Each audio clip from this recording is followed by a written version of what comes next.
13 mga flight ang na-delay sa panibagong aberya sa NAIA Terminal 3 kanina. Lumampas kasi sa rampa at sumadsad sa damuhan ang isang eroplano.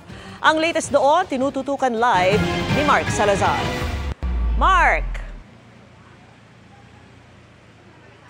Vicky, ang update ay normal na ang daloy ng mga pasahero na palipad at palapag dito sa NAIA Terminal 3. Ito yung terminal kasi na apektado nung binabanggit mo, Vicky, na 13 delayed flights dahil nga dun sa pagsadsad ng isang eroplano ng Cebu Pacific sa damuhan. Di pa sumisikat ang araw kanina nang mawala sa rampa at sumadsad sa damuhan ang Cebu Pacific Air A321 aircraft habang lumilipat sana ng bay. Wala namang nasaktan lalo't wala pa itong sakay na crew at pasahero ayon sa Manila International Airport Authority. Pero dahil sa nangyari, isinara ang Bay 110 hanggang Bay 112. Na-delay tuloy ang 6 na arrival flights at 7 departure flights.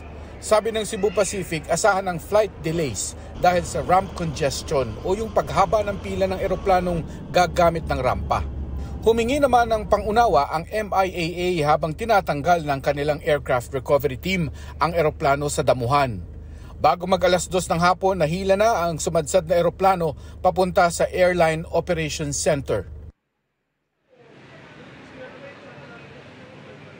At bago mag-alas 3, Vicky, ay wala ka na makikitang delayed flights doon sa kanilang mga electronic flight information display.